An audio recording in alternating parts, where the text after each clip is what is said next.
Before I request our President, Mr. Jagdish Singhal, to come and welcome everyone, I would request Mr. Cullen to please present a bouquet to expert of the day, Mr. S.K. Goel.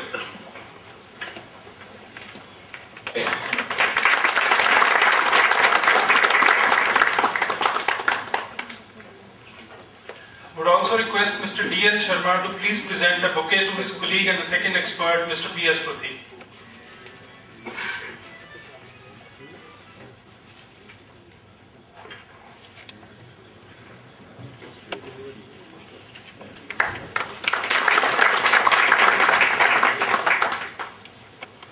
Now, while I request Mr. Singhal to please come and welcome everyone, a small request, if we can keep our mobile phones on silent mode, please. Thank you.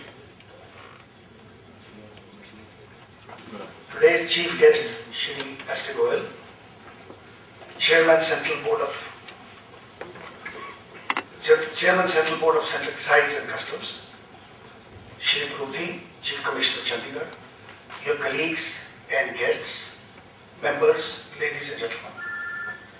Sir, after your first session with membership of LMA in January 2012, we discovered your love and affection for Ludhiana, clubbed with your willingness to see Ludhiana as a part of India's growth story. This goodwill gesture desired us to have another session post-budget with you and Mr. Pruthi and the colleagues. We all of us therefore join together and we welcome you with a round of applause. So the budget exercise year after year brings some gains for one sector and discomfort for others. Two highlights of the budget exclusively for Ludhiana are as follows. A, we have given boost to manufacturing activities to Ludhiana by way of tariff barriers to imports from China, by way of customs duty from 10% to 30% on bicycles, which is going to give momentum to the local manufacturers of the bicycle components. Sir, you have lived some part of your life in Ludhiana and you have known our love for luxury cars. So you have increased excise duty from 22% to 27% to make it expensive, so that we buy cars of economy model which can take us from point A to point B, and we save some money for the difficult days ahead with increased central excise and service tax. Apart from this, there are many issues for which we have formed a panel. Mahesh, our past president and a business leader from engineering. Then we have Anil Kumar, CEO Shreyans and from paper industry.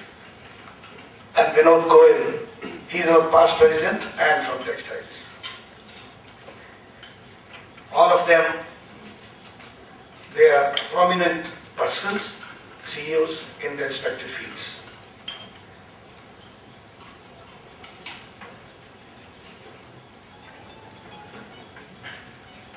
Thanks for all of you to be here. Shri Vinay Sharma from Economic Times is with us and he has consented to moderate the panel.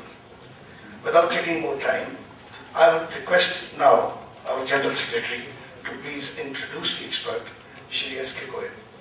Before I conclude and hand over to Kamal, I desire to share with all of you present here that LMA in November 2011 mobilized women entrepreneurs in Ludhiana for a 3-month certificate course sponsored by Goldman Sachs, an American company, as a result of which, after rigorous screening, on 3 occasions, 29 women entrepreneurs from this region, 4 states and union territory have been selected out of hundreds of the women entrepreneurs who participated in the program, and out of which 8 women entrepreneurs belong to Ludhiana. And each of the women entrepreneurs is entitled for 20,000 rupees of scholarship from Ludhiana. And this course has started on the 22nd of March, and the first leg is at Chandigarh. One of the women entrepreneurs phoned up in an exciting note to me on the 22nd evening, and one-liner was that the program says, please don't crib what you don't have, but build blocks on the strength you have. So I therefore acknowledge with thanks the smart work done by Kamal Vadera and our Executive Secretary, Shri S.K. Singla. And the women entrepreneurs will be always grateful to LMA because this program is going to help change their mindset for future growth in business. I request for a round of applause for both of them. Thank you, Kamal. Please continue. Thank you for your nice words, Mr. Singhal. And I'm very pleased to introduce the expert of the day, Mr. S.K. Goyal, to this august audience. Mr. S.K. Goyal is the Chairman, Central Board of Excise and Customs, CBEC as we call it, Department of Revenue, Ministry of Finance, New Delhi. He joined IRS, Indian Revenue Service, in the year 1975.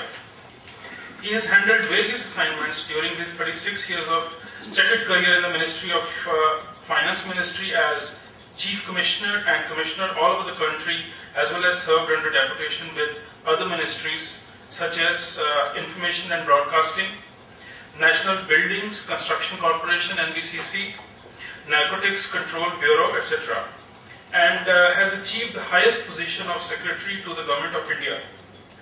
Prior to his appointment as Chairman, he has been working as Member Customs in CBEC, New Delhi. As Chairman of CBEC, he handles the challenge of collecting tax revenue of about 400,000 crores for the central government as indirect taxes. He deals with the task of formulation of policy concerning levy and collection of customs and central excise duties, service tax, prevention of smuggling, border control of seaports, airports, land, customs, borders, administration of all matters related to customs. Although you don't look that tired, Mr. Escobar. Yeah. And as the Chairman of CBEC, he has a team of over 66,000 employees in CBEC. Mr. Goyal is a recipient of the President's Award for Specially Distinguished Services. His contribution in the field of international narcotics training programs was appreciated by the US Drugs Enforcement Administration, who awarded him Certificate of Appreciation. He has a special interest in education and lifelong learning as well. His interest in education and learning not only continues in schools and colleges, but he also started his career. He started his career as well in teaching at the DAV College, Chandigarh, and Government College, Ludhiana. This was prior to joining his IRS. His active interest in teaching kept him deeply associated with National Level Training Academy for Development of Human Resources in the department, especially Young Direct Recruit, IRS, C&CE, probationary officers.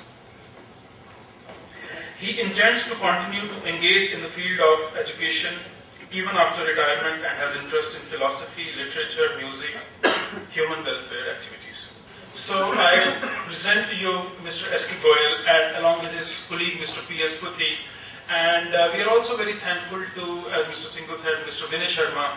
He has been kind enough to take his time out. He is based out of Chandigarh these days, but he also has a special love for Ludhiana. He was based in Ludhiana in the year 2007. Yeah, so he's associated with the Economic Times. So when I made a phone call 2-3 days back, he says, oh, okay, if it is for LMA, if it is for Ludhiana, it doesn't matter even if it is Sunday, I'll come over. Thanks, Vinay. So Vinay is going to moderate the entire session. So it's all yours the way you want to conduct this. Thank you.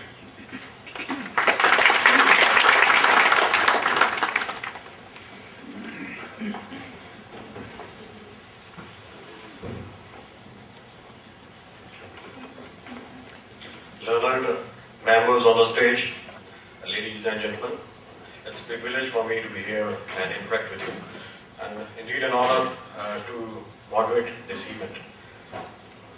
The Union Budget 2012 has been a mixed bag, drawing reactions ranging from lukewarm to hostile.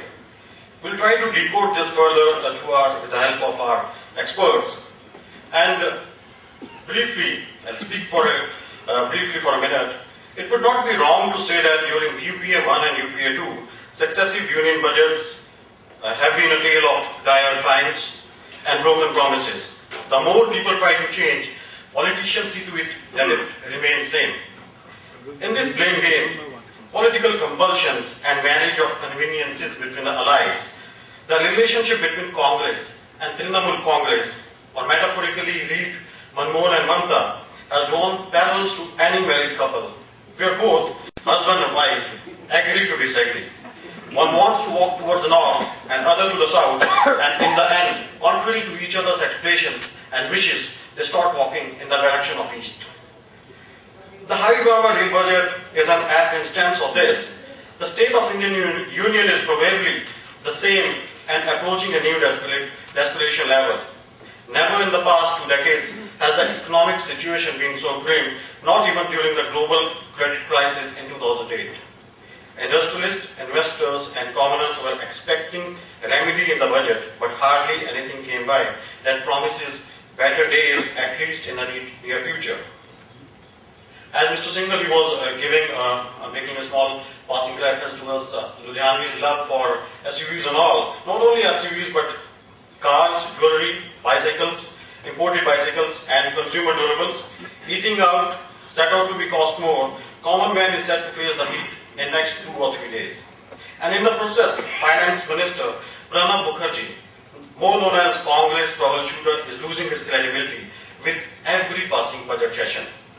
Or maybe political compulsions are making him bite the bullet, as he himself admits government has not been able to put on the reformist image.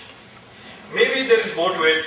Pranab, once known as the Mr. Fix-It, has he really fixed anything through this budget, or has further complicated things? We would be knowing this in a short while from our panelists. So, ladies and gentlemen, we start with the automobile sector, and I would like to know and request Mr. MC Munjal if the road ahead for automobile companies is really potholed, that too at a time when companies like Honda eye India as the next hub for diesel cars. Thank you, Mr. Vinay. Good afternoon to all. The role of government is considered as, when the economy is moving down, subsidize it. When it starts moving,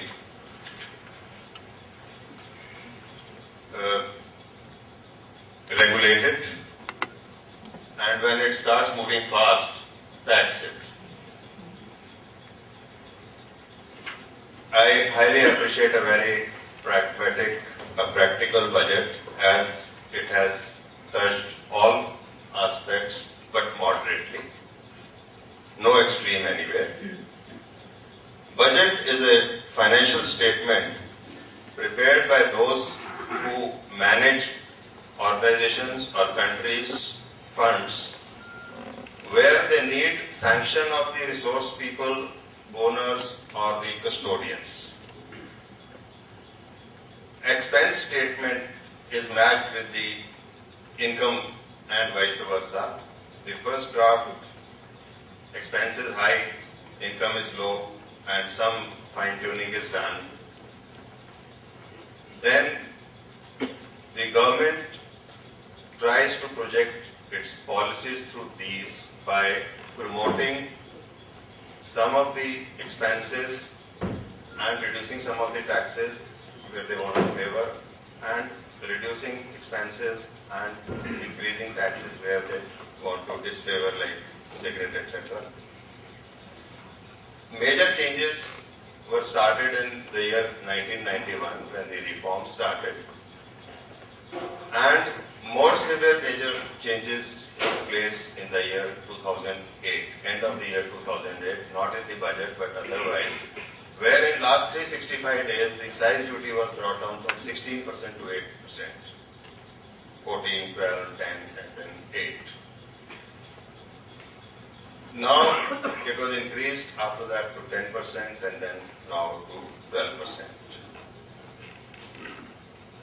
This will increase the cost of automobiles, as also explained by Mr. Singhal, that 22% has become 24% or 27% for some of them, 4 meters or longer.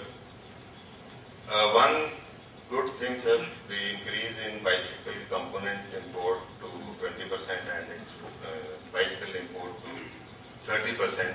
This will encourage manufacturing and reduce the import from China. This is a good step, I would say, for the industry.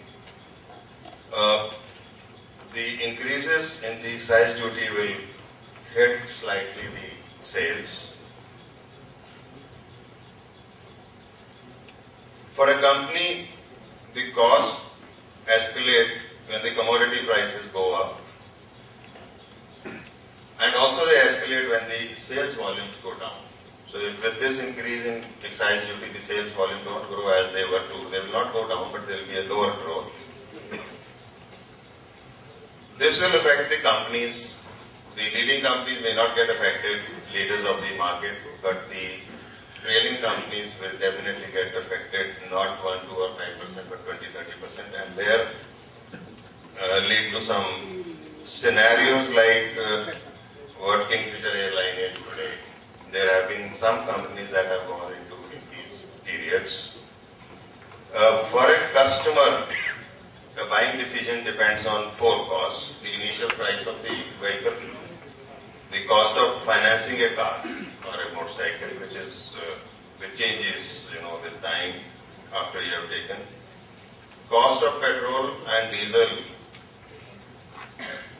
There is a high impact in this petrol diesel of the duties.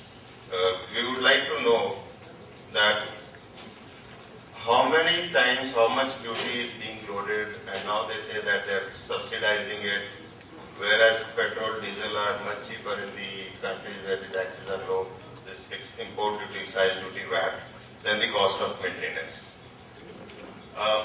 We have seen rate of inflation, rate of interest.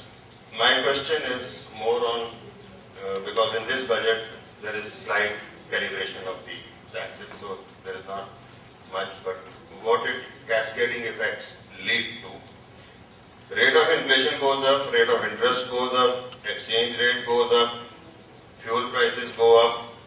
So all these keep going up to some extent. When they touch the roof, they start coming down. Then they touch the floor, they start going up. From 91 to 96, commodity prices were going up, demand was also going up. 97, they fell down suddenly, and up to 2002, they were falling down. And 2002 onwards, again the commodity prices, the demand in the market, everything was going up. And then came a period of 2007, 2008, where everything was, I would say, corrected, because the steel prices going up from 20,000 to 50,000 in this period. It's a big change. My question is, how can these extremes be narrowed from borrowed at 8% to be repaid in 5 years EMI? When it goes to 14%, the bank says you will keep paying the same EMI now for 15 years. The person who has borrowed what is his plight. Economy of the companies, when their sales come down, the last 2-3 companies in the industry, they have to shut down, the others, the cost goes up. This swing from one extreme to the other extreme is actually affecting the buyer, the company, the country. From 2002 to 2007, excise collections grew every year, year on year, from 40 to 100%. But 2008, the growth was not there, not much. So this swing also affects your available money. And on one side, our economy is $2 trillion GDP. Our national expense is $300 billion, 15 lakh crores. They're big amounts. Then R&D from 150% to 200% will have some effect, but getting up to and getting the R&D expense and getting them from the department, the permissions are tough. Then when it comes to February, March, the input tax credit is not, we are asked to pay and take the advantage in April, May. Oh, that's not a big thing. Only thing is I probably keep telling the excise people that you are finance ministry and we are financing you. So these are some of the difficulties, and the biggest of all is the NREGA scheme, where there is shortage of labor.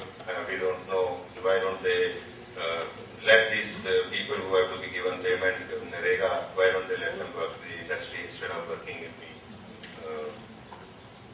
we don't know where they are, what their projects they are doing. So this is my, in the budget on the auto, there is some slight calibration. It came down in 2008. It is going up slightly, but at this time, with the CRR and repo and reverse stress, they were maintaining a environment for confidence for retail journey, but with this increase in prices, that may be affected a little or affected a lot. Your comments, please. Thank you. Mr. Mohan, please.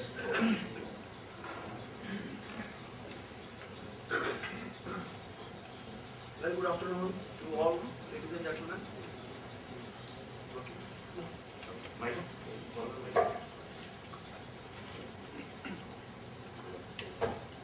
Is working on? Yes, sir.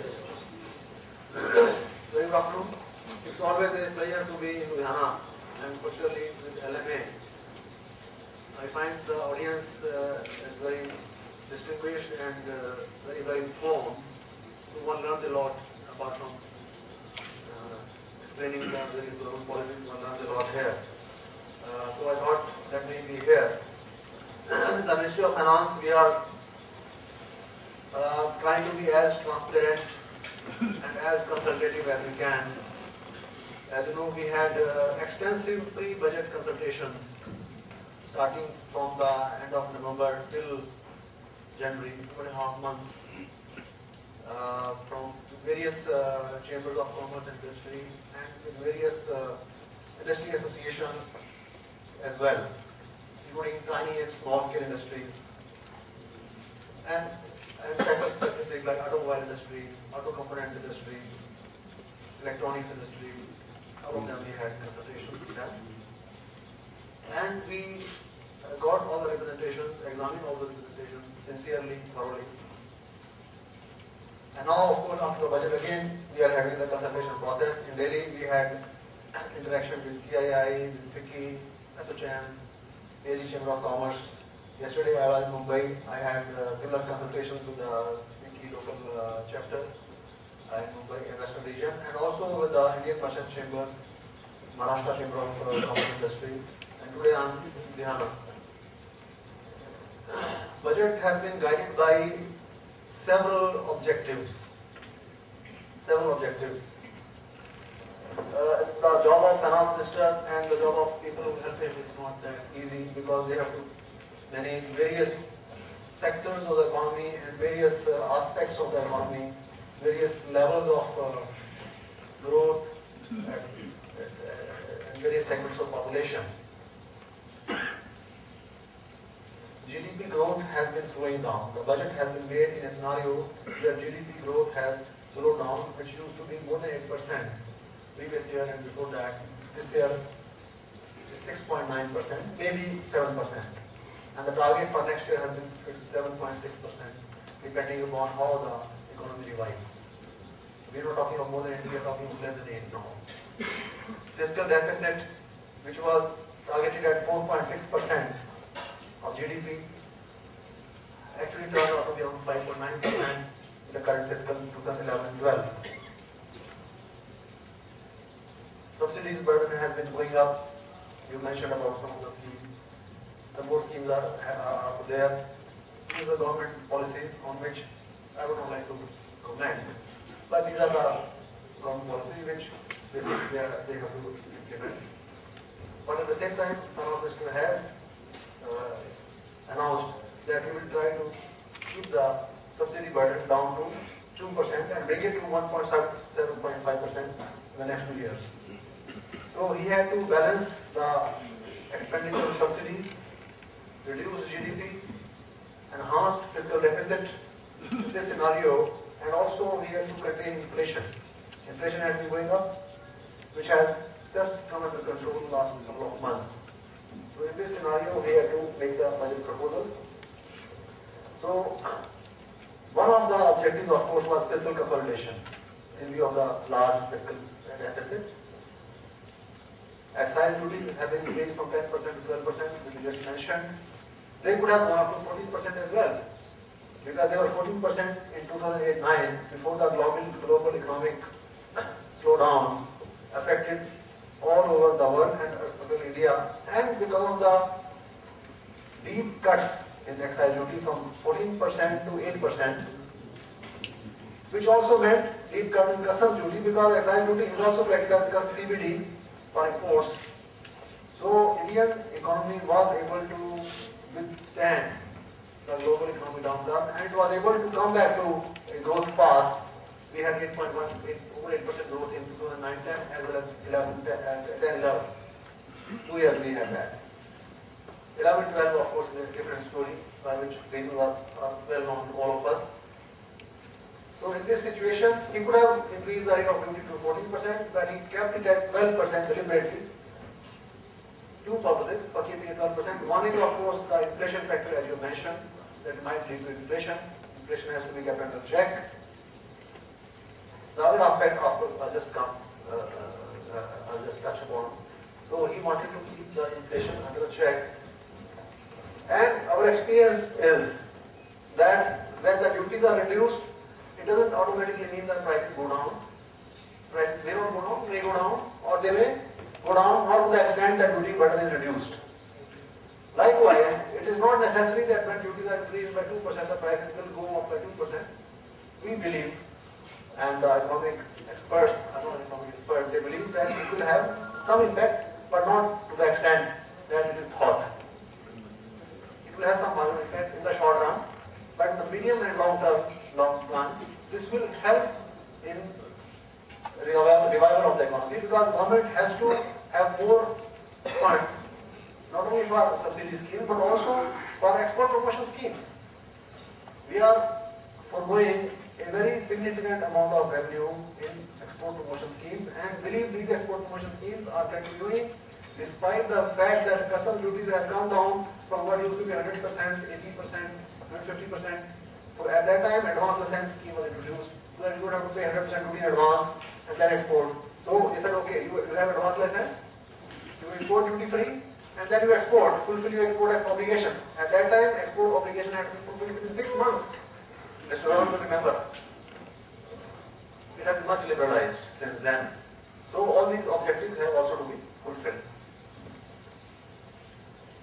Other purpose was keeping 10% to 12% was that service tax and sanctified rates have to be aligned in view of the impending movement towards GST. In fact, by keeping the rate at 12% for both sanctified and service tax, the Honorable Finance Minister has given this message, we are moving towards GST. Although the GST Constitution Amendment Bill is still before Parliament, before the Standing Committee, it is yet to be passed, but there are positive signs There was an empowered committee of state finance ministers headed by Shri Sushil Modi, Deputy Chief Minister of Bihar. They have given the go-ahead for two things, which means the states have agreed for two things. One is that negative list may be introduced in service tax. So you have seen that negative list has been introduced service tax. I'll touch upon that a little later, more in detail. Secondly, they have also agreed that GST network, GSTN, should be introduced even before GST is introduced. And the finance minister announced in his speech that GST network will be operational by August this year. Now, what this GST network will do?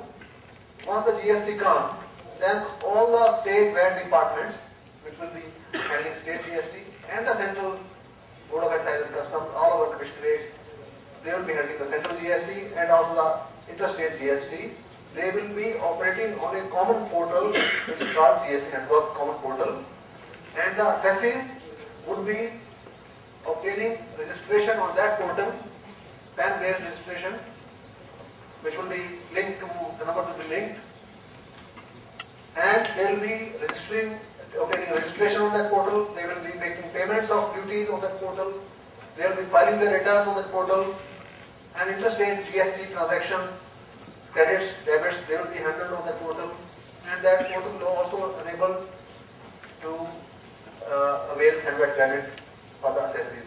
So that will be a big step, and that is being operationalized from August as announced by the Honorable Prime Minister, for which the pilot studies are already on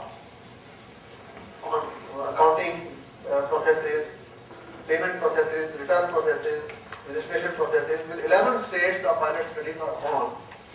And with one or two states, there have been some further experiments, and which have proved very beneficial to the state VAT departments.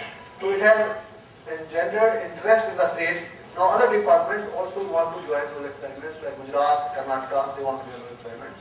So it is quite hopeful that we will do GST, and that GST, once it becomes the biggest tax reform, which will help the dairy industry, and it will help domestic demand to go to the common market. It will also help our exports to grow, because the exports will be totally zero rated.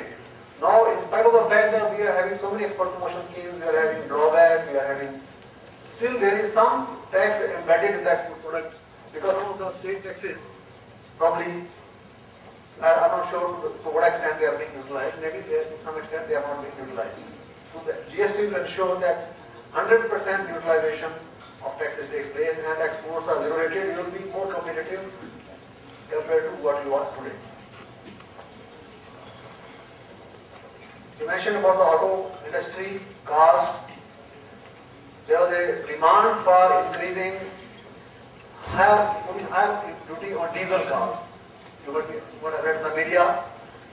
It was, representations came from various sectors, including some of the ministries, that we should, in order to discourage the use of diesel for personal vehicles, diesel vehicles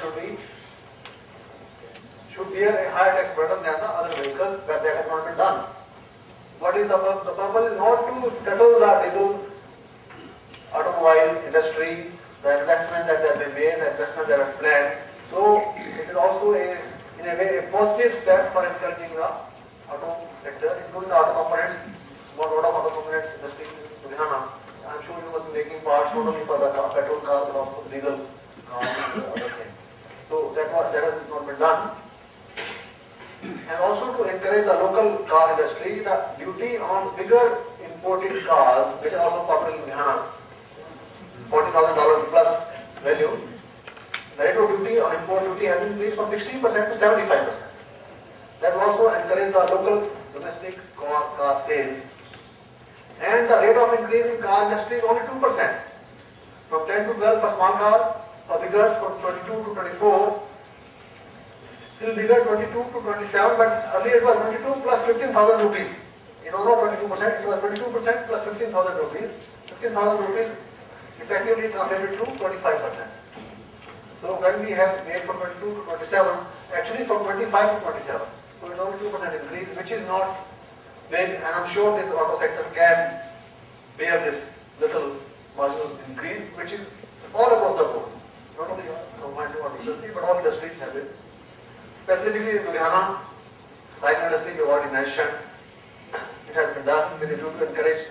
the production of components for cycles, parts for cycles, and also for production of cycles. Garments is another industry in Ludhiana, hosiery and garments. Although the rate of duty has increased from 10 to 12%, at the same time the rebate admissible for the garment industry has been increased from 55 to 70%. So you are paying 12% on 30% of the value, which comes to 3.6%. Earlier it was 10% on 45% of the value, which was 4.5. So from 4.5 you have come down to 3.6. I think this should definitely help the industry better competition compared to other imported garments and whatnot. I think somebody mentioned about jewelry also. Now, jewelry again, there is a lot of misunderstanding about jewelry. We are not introducing Gold Control Act again. We are simply widening the tax base because we are moving toward GST.